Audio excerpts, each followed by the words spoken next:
क्या percentage of बच्चे जो है वो ऑनलाइन पढ़ रहे हैं आपके यहाँ? 60% बच्चा ऑनलाइन पढ़ रहा है, 40% बच्चा नहीं पढ़ पा रहा है। उसके बहुत सारे कारण हैं। 10वीं बोर्ड में पहली बार ऐसा हुआ देश के इतिहास में कि 100% बच्चे पास। वो बच्चा जो मेरिट होल्डर है और वो बच्चा जो सप्लीमेंट्री आती है जिन्हें या जो अनुत्तीर्ण होता है, तो मार्क्स किसी को 70% आ गए और किसी को 40% आ गए। स्कूल खुल रहे हैं, ये रास्ता बिल्कुल दिख रहा है कि हाँ ये रास्ता मिल गया सरकार को। हम तो ये चाहते हैं कि सब कुछ निर्बाध रूप से चले और जैसा कि सरकार चाह रही हो कंप्लीट गाइडलाइन हम फॉलो करेंगे। सीधा सवाल में करेंगे हर मुद्दे की सीधी सीधी बात।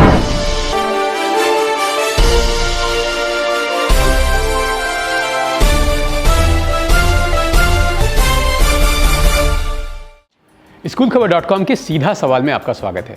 और सीधा सवाल में हम हर बार अलग अलग मुद्दों पर बात करते हैं। आज एक बड़ा मुद्दा है, मध्य प्रदेश में शिवराज सरकार ने 26 जुलाई से स्कूलों को खोलने का एक बड़ा निर्णय लिया है। बहुत ही स्वागत योग कदम है, सभी स्कूलों ने, एसोसिएशंस ने इस कदम का स्वागत किया है।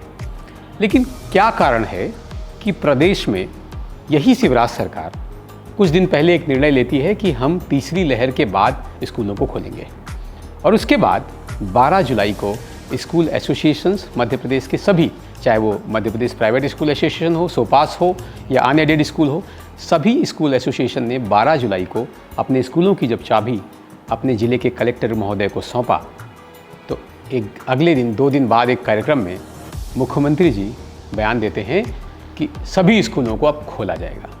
तो क्या सचमुच सरकार शिक्षा के बारे में सोच रही है या 12 जुलाई को ये ऐसा जो निर्णय लिया गया, ये हड़ताल की गई, उसके बाद सरकार जागी है? तो आज का मुद्दा होगा, क्या सचमुच जाग गई है सरकार? विशेष चर्चा पर बात करने के लिए मेरे साथ हैं उदयन पब्लिक स्कूल और शिवकुंज स्कूल के डायरेक्टर रवि उमेश जोशी जी। तो रवि उमेश जी, बहुत बहुत स्वागत है रवि जी आपका इस कार्यक्रम में। और सीधा सवाल में चूँकि हम सीधे सीधे मुद्दे की बात करते हैं, तो सीधा सवाल में मेरा पहला सवाल आपसे ये है कि क्या मध्य प्रदेश में सचमुच जाग गई है सरकार? इसके लिए मैं आपको ये कहूँगा कि जागी नहीं, जगाई गई है।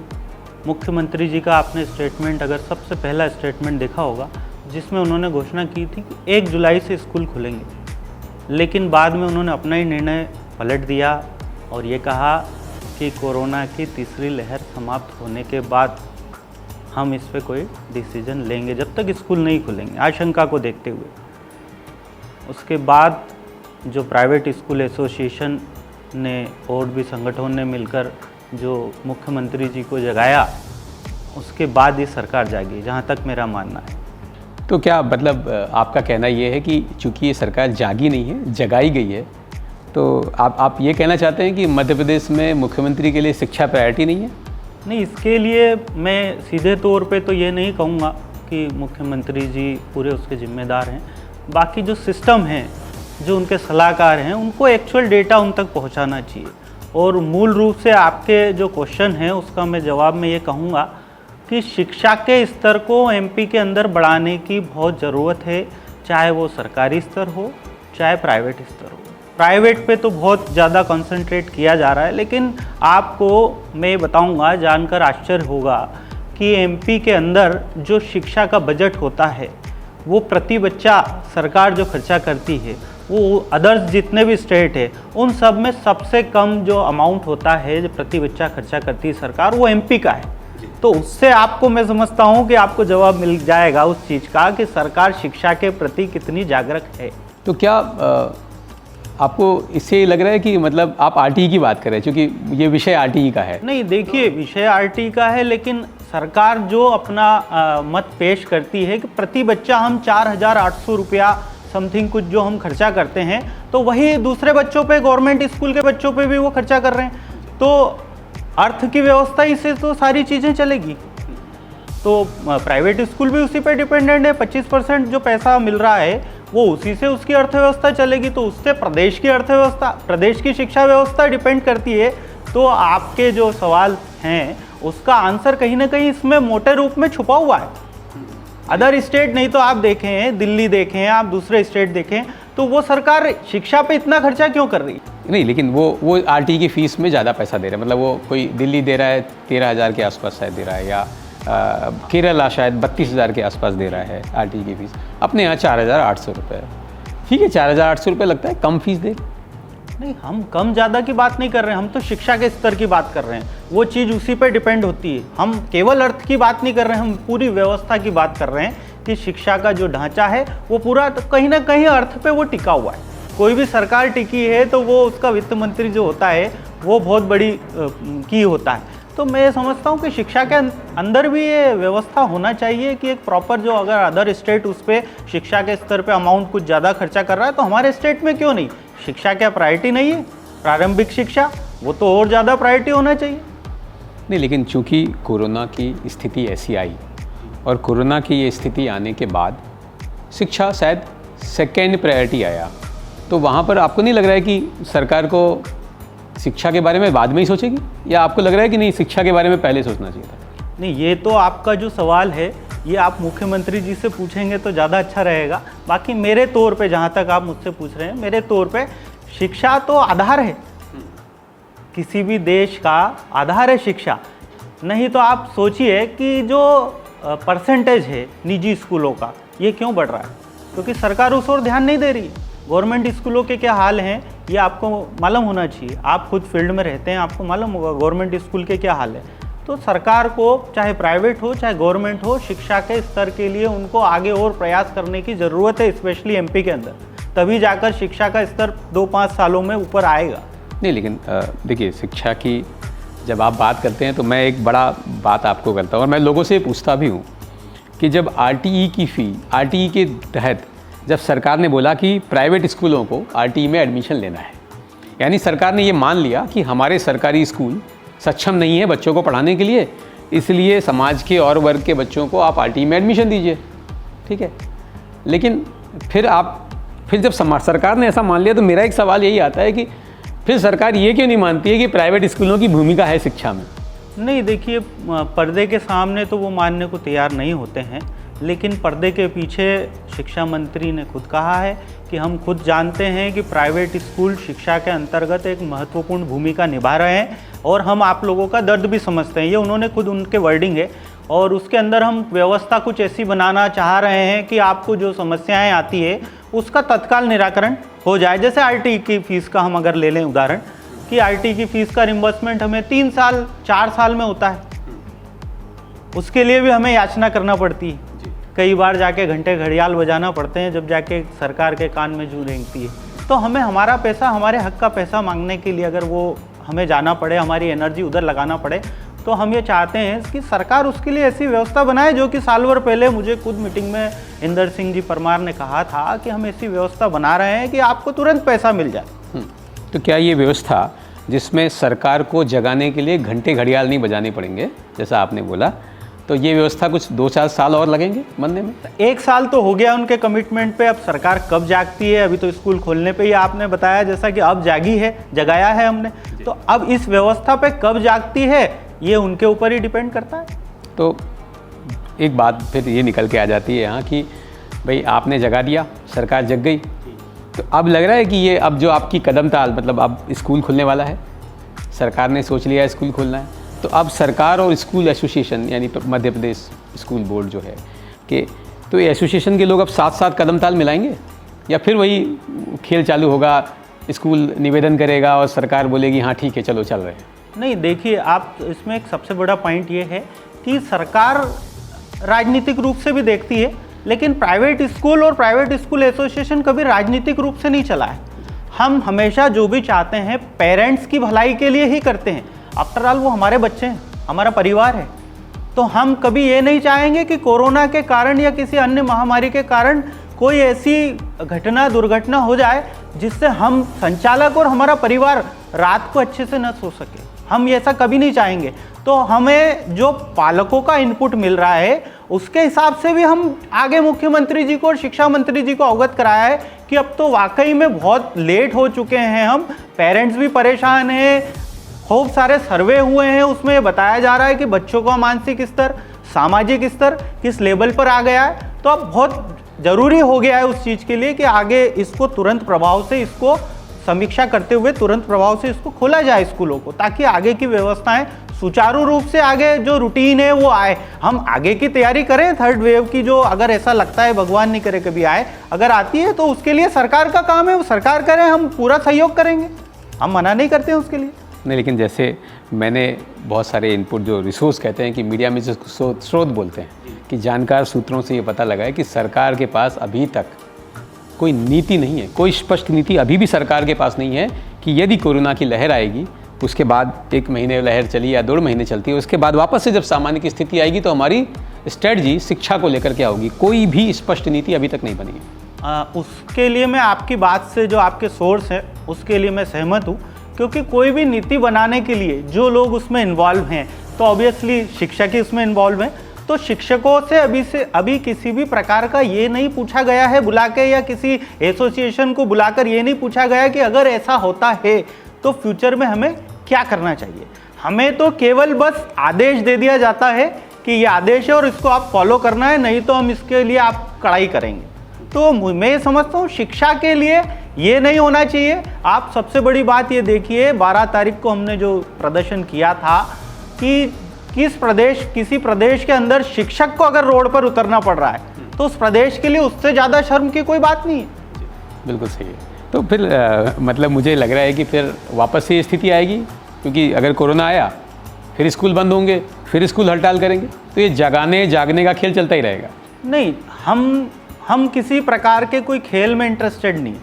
हम केवल हमारा जो दायित्व है, जिस उद्देश्य से हमने संस्थाएं खोली है कि हम सरकार के साथ हाथ बटाएं और शिक्षा के स्तर को ऊपर ले जाएं, तो हमें सरकार का सहयोग चाहिए, जो कि हमें अभी पूर्ण रूप से नहीं मिला है। हम ये चाहते हैं, आपके माध्यम से सरकार से यही अपील कर रहे हैं कि हम हर संभव आपके हाथ से हाथ मिलाकर आगे बढ़ने के लिए तैयार है। बट सरकार अगर कोई भी डिसीजन लेती है तो वो एक तरफा न लेते हुए जो प्रतिनिधि है हमारे, उनको बुलाकर पूरे प्रदेश स्तर पे अपने प्रतिनिधि भेज के और उसके बाद उस पर कोई निर्णय ले। ये नहीं कि किसी ने कहा और आपने उठाकर कहीं भी बाइट दे दी कि ऐसा नहीं ऐसा होगा, आपको ऐसा करना है। तो हमारा भी तो जो है मत वो सुना जावे। जी जी। तो अब चूँकि सब लोग आशान्वित हैं कि 26 जुलाई से स्कूल खुल रहा है, 11वीं और 12वीं। इसके बाद सरकार ने एक अगली नीति दे दी कि 1 अगस्त से जो है वो हम 10वीं, 9वीं और 10वीं के स्कूल खोलेंगे।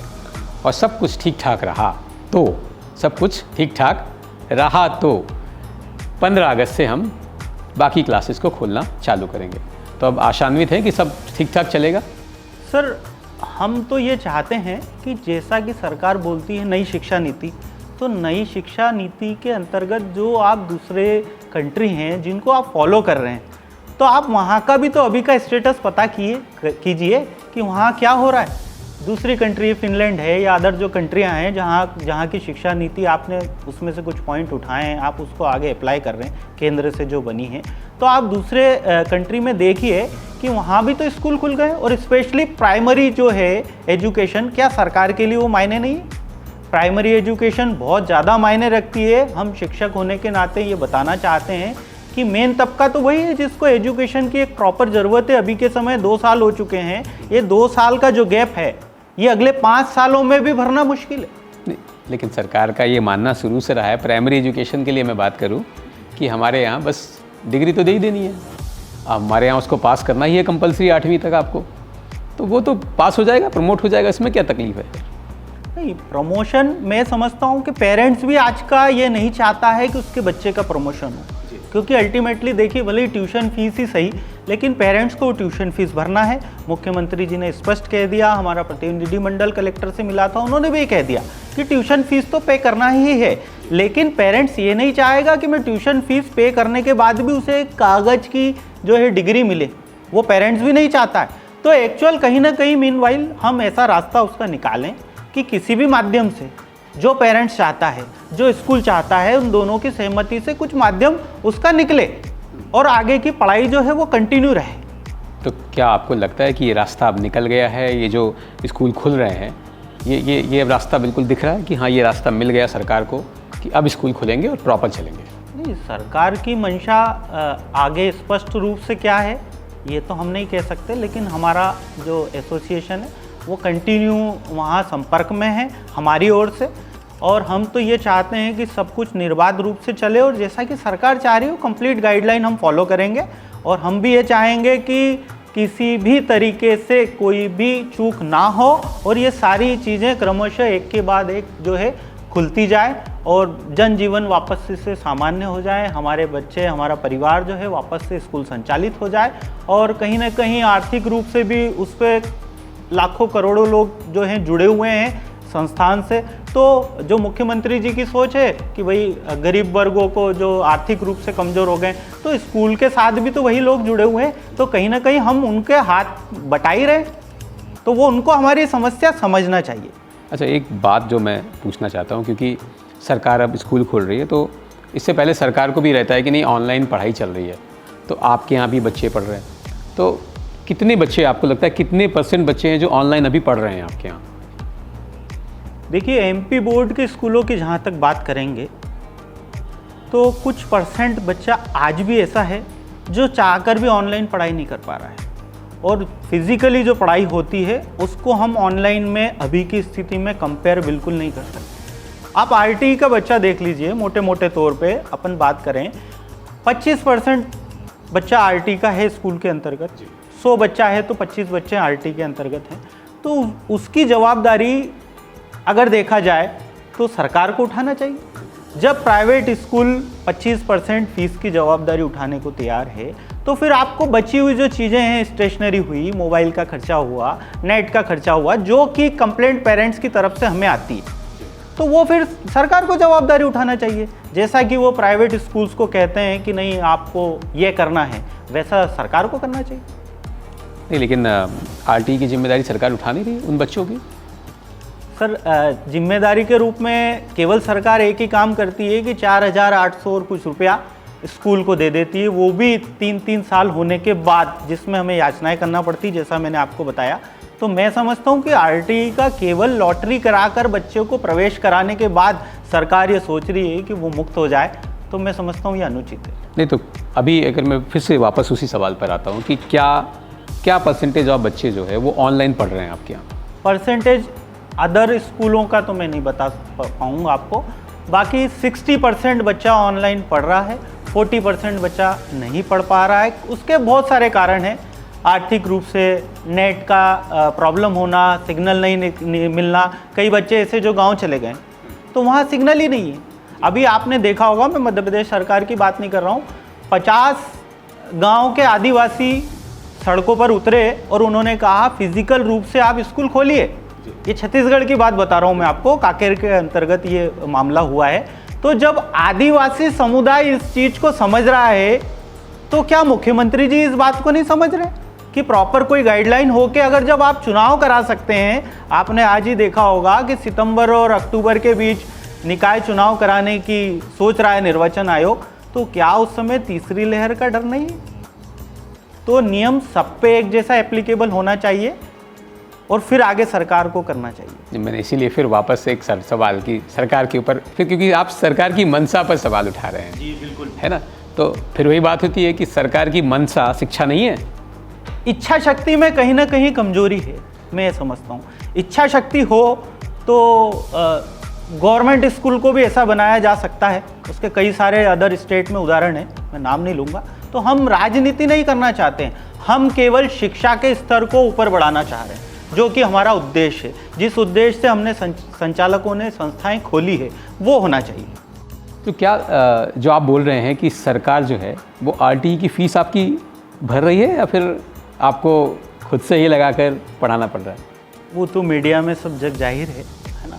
हम हमारा कर्तव्य पूरा कर रहे हैं पढ़ाने का। हम ये चाहते हैं कि सरकार भी उनका कर्तव्य पूरा करे, क्योंकि आर्थिक जो चीज़ें होती है वो बहुत कुछ डिपेंड करती है शिक्षा के स्तर पे। जैसा कि मैंने पहले कहा, नियम होता है 3 साल के पहले आपको रिम्बर्समेंट करना है, लेकिन वही होता है कि सरकार शिक्षा के अंदर राजनीति लगा देती है, जो कि मैं समझता हूँ शिक्षा के स्तर को ऊपर ले जाने में उचित नहीं है। नियम 3 साल का है तो 3 साल के अंतर्गत क्या किया उन्होंने कि 20% पैसा दे दो, ताकि कम से कम ये तो हो जाएगा कि हमारा इनिशिएट हो गया है और प्रोसेस में। ये नहीं चलेगा। और उसमें भी आप ये बोल रहे हैं, लोकेश जाटव जी ने शिक्षा मंत्री जी के सामने कहा था, मैं वहाँ उपस्थित था, उन्होंने कहा था कि 20% एडवांस आपको पैसा दे दिया है हमने। मंत्री जी ने कहा कि क्या ये बात सही है? हमने वहाँ हमारी आवाज़ उठाई थी एसोसिएशन के माध्यम से कि ये जिसको आप 20% पैसा एडवांस कह रहे हैं, माननीय, ये तो पिछले सत्र का पैसा है, तो इसको अगर आप एडवांस कह रहे हैं तो बहुत बहुत कृपा है आपकी हमारे ऊपर। तो हमारा सरकार से कोई ऐसा वो नहीं है कि कोई हमारा मतभेद है, हम भी वही चाहते हैं जो वो चाहते हैं, लेकिन उनके करनी और कथनी में बहुत अंतर है। और हम हमारे जो एंड पे जो होता है हमारा कर्तव्य, वो प्राइवेट स्कूल तो कर ही रहा है, सरकार देख ही रही है उसको। बिल्कुल। अच्छा, चूँकि आपने बोला कि ये सरकार की मंशा पे सवाल तो नहीं है इतना ज़्यादा, आपका और उनका उद्देश्य लगभग सेम है ना? बिल्कुल सेम। तो अब एक लास्ट मैं आपसे एक पॉइंट बात करना चाहता हूँ कि मध्य प्रदेश में 10वीं का रिजल्ट अभी आया और 10वीं बोर्ड में पहली बार ऐसा हुआ देश के इतिहास में कि 100% बच्चे पास। तो आपको लगता है कि सरकार भी 100% पास हो गई इसके बाद? देखिए, इसमें सबकी अपनी सोच है। जहाँ तक मैं समझता हूँ कि सरकार ने जो केंद्र सरकार के निर्णय को और CBSE के निर्णय को देखते हुए जो फैसला लिया, ठीक है, महामारी के समय में हमें जान ज़्यादा प्यारी है, लेकिन उसके साथ में जो पैटर्न हम अपना रहे हैं उसमें मैं समझता हूँ कि थोड़ा सोच समझ के डिसीजन लेना था, क्योंकि आज की तारीख में वो कहावत जो है सिद्ध हो रही है कि हंस चुगेगा दाना और कौवा मोती खाएगा। वो वाली कहावत हमें सुनने को मिल रही है कि वो बच्चा जो मेरिट होल्डर है और वो बच्चा जो सप्लीमेंट्री आती जिन्हें या जो अनुत्तीर्ण होता है, तो मार्क्स किसी को 70% आ गए और किसी को 40% आ गए। हालांकि गवर्नमेंट ने उसके लिए योजना लाई है कि 1 तारीख से 10 तारीख तक के बीच में फॉर्म उसके अगस्त में एडमिट कर सकता है बच्चा, और उसके बाद वो आगे परीक्षा देके और वो कर दे। लेकिन मैं ये समझता हूँ कि सरकार को हमसे प्राइवेट स्कूलों से गवर्नमेंट की एक स्कूलों की कमेटी बना देना थी और उनसे कुछ राय मशविरा करके और फिर कर देते वो उस चीज़ को। उन्होंने आनन पानन में इसको उठाया और एक आदेश निकाल दिया कि हम ऐसा कर देंगे। तो ऐसे सरकार में मैं समझता हूँ कि इतना ये इस टाइप से शिक्षा के अंदर करना उचित नहीं है। तो अब हम क्या माने कि अब सरकार जाग गई है कंप्लीट तरीके से और अब सब कुछ सही करेगी? हाँ, नींद तो खुली है, नींद खुली है। तब आगे अगर सरकार बच्चों के भविष्य को देखते हुए और बच्चों के स्वास्थ्य को देखते हुए सही निर्णय ले और हम लोगों के संज्ञान में लाके वो निर्णय ले, तो हम क्यों विरोध करेंगे? हम सरकार के साथ में। आज भी हमारा एक मंडल भोपाल गया हुआ है, आगे की जो समस्याएं हैं उन्हें सॉर्ट आउट करने के लिए मंत्री महोदय से मिलने गया है। तो मतलब अब लग रहा है कि सब कुछ आगे ठीक ठाक होगा। हाँ, हम तो पॉजिटिव सोच लेके ऑलवेज चलते हैं कि इतने साल हम बैठे ही हैं और हमने इस बीच कंटिन्यू पढ़ाई जारी रखने के हमारे स्तर पे प्रयास हमने आगे जारी रखे हैं। कुछ पेरेंट्स का हमें सहयोग भी मिला है, पेरेंट्स अच्छे भी हैं, कुछ तो होते हैं जैसा। उसमें एक चीज़ मैं और कहना चाहूँगा कि जिस प्रकार से सरकार एक पक्ष को सुन के अपनी कार्रवाई कर देती है, वो नहीं करना चाहिए। मैं फिर वो दोहराऊँगा। तो चलिए आशा करते हैं कि जो सरकार अब जाग गई है उसके बाद सब कुछ अच्छा होगा और स्कूल और शिक्षा व्यवस्था, सबसे बड़ी चीज़ है कि इस प्रदेश में, इस देश में शिक्षा अपने रफ्तार में चलती रहे और इस देश के जो बच्चे हैं वो अशिक्षित न रह जाएं। ये अब आशा करें। हम भी यही आशा करें। चलिए सर, बहुत बहुत धन्यवाद आपका। आपने इस चर्चा में आज समय दिया और इतने अच्छे सुंदर विचार आपने रखे और मुझे लगता है कि जो लोग हमें सुन रहे हैं उनको काफ़ी फ़ायदा मिलेगा इसका। जैसा कि आज की चर्चा से बिल्कुल साफ है, पहली बात कि सरकार जाग गई है, अब कुछ सही में कुछ करना चाहती है। स्कूलों का कहना है सरकार जागी नहीं है, जगाया गया है। जो भी हो, मुझे लगता है कि अब दोनों लोग मिलकर, स्कूल और सरकार दोनों मिलकर शिक्षा के बारे में सोच रहे हैं। स्कूल फिर से चालू होने वाले हैं। 26 जुलाई से वापस से शिक्षा व्यवस्था अपनी पटरी पर आएगी और लोग पढ़ाई की जो माहौल है इस देश में, प्रदेश में बनेगा। बस मेरा एक ही गुजारिश है सभी से, सरकार से भी, प्राइवेट स्कूलों से भी और पालकों से भी। आप सबका उद्देश्य केवल और केवल बच्चों की शिक्षा है। मेरा मानना यह है कि आप सब लोग एक दूसरे के साथ खड़े होकर शिक्षा व्यवस्था को कैसे हम बढ़ा पाएँ, हमारे बच्चे किस तरह से जो उनका नुकसान हुआ है शिक्षा का वो लेकर आगे बढ़ पाएँ, और ये सरकार जो अब जाग गई है ये अब सोई नहीं। तो इस सभी चर्चा के माध्यम से जो बात निकली, अगर इसमें फिर भी लगता है आपको कि कुछ ऐसे सवाल हैं जो आप मुझसे छूट गए हैं या हमसे छूट गए हैं, तो इस दिए हुए नंबर पर या इस दिए हुए ईमेल आईडी पर आप हमसे पूछ सकते हैं। और इतनी देर तक सीधा सवाल को जो प्यार आप दे रहे हैं, उन सब प्यार के लिए, आपको इतनी देर देखने के लिए आपका बहुत बहुत धन्यवाद।